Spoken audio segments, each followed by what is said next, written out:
The News Channel 5 Network. This is Morning Line.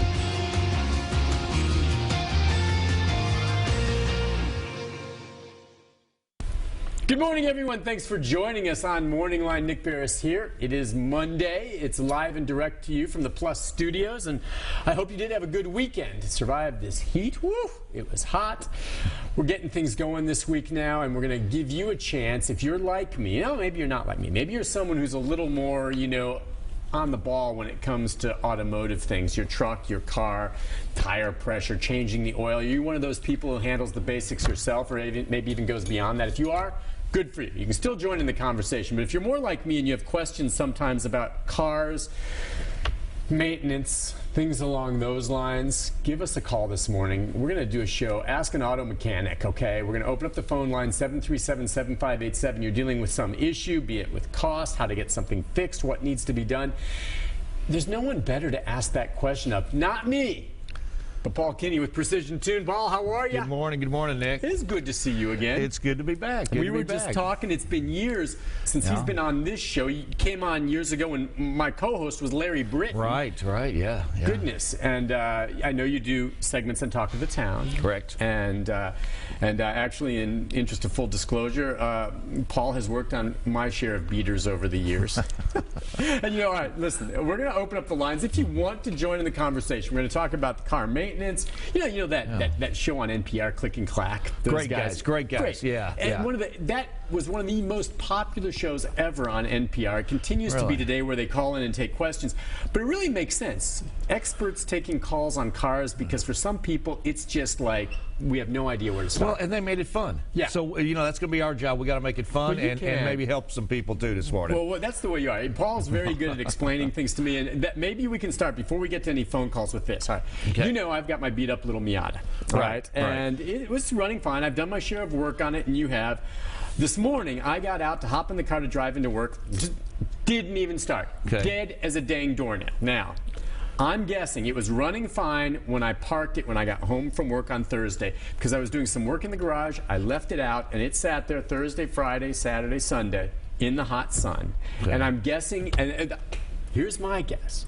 The battery just got drained in the heat, because there was no other indication of it. Maybe it's an older battery. I know there's no way on earth you have of guessing, but is that possible that the heat could have just drained my battery? Well, at first glance, I'd say it's probably due to the excessive amount of bumper stickers you have on that car. All on the back. So, but no, the heat is just as bad on batteries as the cold weather. Could be. Yeah, so, maybe time to replace that battery or get it checked. Also, cars sitting 2 or 3 days, have a parasitic draw with the computers and everything now.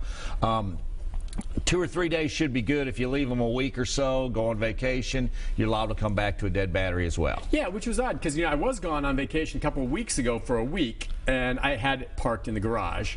And not that we have an air conditioning garage or anything, but it was in the garage. Maybe it wasn't as hot there, but it started up fine when I got back. But right. It's, the last 2 days, we're sizzling out there. Yeah. All right, so when I get home tonight, I guess, would you recommend the first thing I do? I was thinking of just putting the, jumper cables onto the truck and see if because it's not like I'm turning it and I'm hearing a weird noise. It's just dead. Well, you can, number one, charge battery up if you've got a little battery charger at home, or boost it off, drive it a little bit, get back home where you're a safe spot, turn it off, see if the car itself charged it back up. Yeah. And if that's working all right, it's probably just sat too long. But if it doesn't charge it up, then that may mean that time to new battery. Maybe time to replace that battery. The old batteries used to last 4 or 5 years. Some of the higher end batteries still do, but more of the economical wholesale batteries sometimes don't last like they used to. So 2 or 3 years is about a safe time for a battery. That's probably what this one is. It's a small one. I'm wondering, these days, are the batteries sealed so you are not expected to give it water right. at all? Most of the batteries have, instead of the caps you used to take off, put water, they're evaporative caps. Okay. So as the water tends to evaporate, it condensates back into the battery, and they're maintenance free. That's where you get that term That's from. what I figured, because I never remember to change the water in there. So no, you don't have to, or you shouldn't have to. What do batteries cost these days? They used to be like $39, $49. A good battery is going to be over $100 right now. And the good ones, the ones that you say will last. Right. You know, go by how many months it's warranted for. So, you know, always look at that. You have a, 36, a 72. You know, you can buy a 24-month battery, but you don't expect it to last 3 years. Yeah. So, yeah, look at that and get one for the size of the car. Right. You know, you can't just put a great big battery in because you want to be sure. Get the one for the size of the car, at least meets the cold cranking amp specifications. Usually what I'll do is I'll literally take the battery out of the vehicle. Usually I do this with my lawnmower battery. And I take it in and say, I need this. Yeah. Just need this. And that's fine. That's if if you can do that, that's fine. Or take your car in for service and have it. Or you can go up and tell them what year, make, and model you've got if you're going to replace the battery yourself, and they'll at the auto parts store be able to tell you what you need to have. Yeah, it's interesting when it comes to maintenance. And I know you've been doing this as a mechanic how many years now? Oh Lord, 40. 40 years. Yeah. Think about how much you've seen change. Now, my Miata is a very old one. It's about as basic as it gets. But compared to some of the new cars, and you mentioned it earlier, the ones that have, they're all computerized, there's chips. It's more complex now, isn't it? I mean, maybe are the cars better made now, really? They are better made. The technology is great.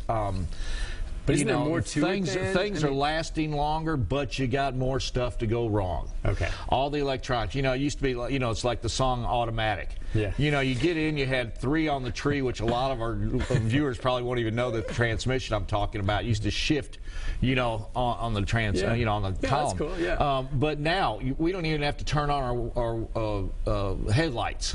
Everything comes on automatic. Our climate control, we set it. But all this stuff, all these comforts, the better gas mileage, everything adds more components to the vehicle, which means more things to go wrong. So, and they're usually tied to a check engine light, so it has something to annoy us just the same. Well, and that means over all these years, you've had to more or less continue to retrain yourself as this new technology comes you have out. to learn as things come out. Anybody in any technical industry has to. Well, it's just evolved, but it's like, right. But the difference between my Miata, which is what, a 94 or something like that, and a car that gets off the showroom floor today, is that there's no computer technology in my Miata, is there? But your Miata has more computer technology than the first space shuttle. If you look at it that way, in terms of back then. But compared to now, though. And we haven't seen anything yet. Okay. You wait, you see in the next 10, 20 years, they're talking about fully driverless cars by 2020. Of course, I was taught in automotive school that by now we would all be driving cars that fly. So, I'm totally disappointed about that. Have you seen the commercials for these new cars that supposedly, I forget what brand it is, where it actually, if you're not paying attention, detects an obstruction in front of you and will stop? Yeah, accident avoidance. What the heck? It's great. It's really cool, and it's going to save lives. That pick up something in front of you if you're not paying attention. It's basically radar, and it's great, but we have to still stay alert and do the driving. But, with the accident avoidance on your mirrors and everything, I think it may be taking people out of touch with everything they should be doing when they're driving like driving. Yeah. And sitting in rush hour last 30 minutes, everybody's got this, and they're driving down the road or they're texting and stuff. And if cars were harder to drive, I think there'd be, exactly, because less nowadays, distractions. Yeah, I think that technology is going to make it easier for people to text and drive, which of course you shouldn't do. Hold on, we do a whole show on that. Yeah, well, we may touch on that before the end. Listen, but we've got calls. Before we take our first break, let's squeeze one in for you. And again, we're taking calls, automotive questions about your vehicle or the like, and Paul really knows his stuff. All right, let's go to Jason. Hi, Jason. Yeah, I have a question. Sure. I had a bolt that snapped off on the harmonic balancer, the main bolt in the middle. I was able to get the bolt out, clean up the threads, but now I can't torque down on it at all. What do you recommend I do? You got a mess there, Jason. The reason you can't torque down on it is because you probably don't have enough threads left, even though you re-tap the hole. Of course, that bolt goes into your crankshaft, which is, basically the main part of the engine. There's a couple of things you can try doing. All of them get into the machine shop level where you're going to have to drill out and cut new threads in there because it's not a through and through bolt hole. You got to have a particular tap.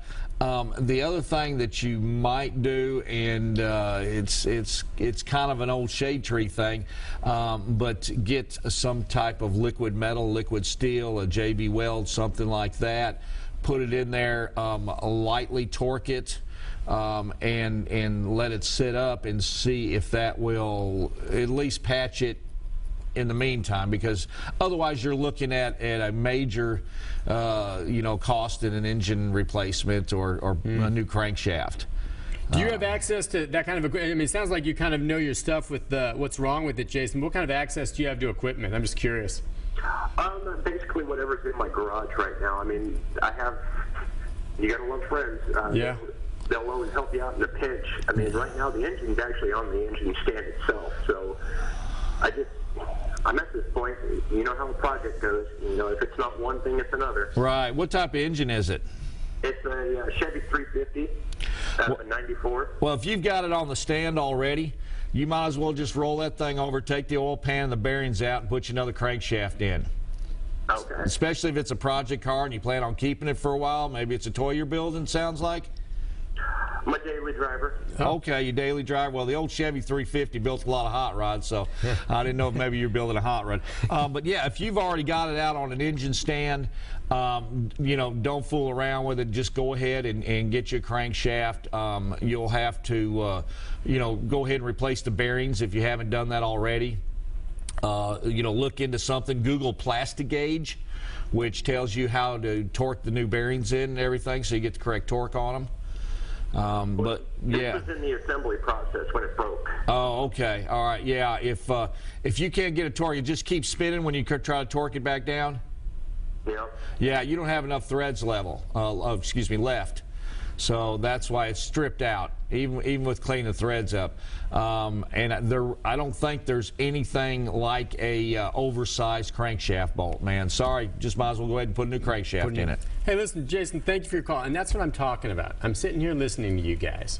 Now, I didn't understand a darn thing you guys were talking about. And that's cool, because Jason knew what he was doing. Yeah, he sounds like he's pretty sharp. He's got an a idea. project. He's messing. Just to get a basic knowledge. I would love, and I've told you this before, not that you would even want me badgering the heck out of you, but just to come and hang out and learn and see some of the stuff, to learn what the basic things are. I don't even know what a carburetor looks like. You know more than you thought. I'll see. Yeah. Well, look, at least you're helping people. Look, you can call in with questions like Jason's or even more simple like that, and Paul will walk you through it. He's great. We'll take a break.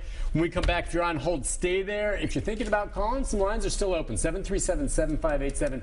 More about your cars right after this.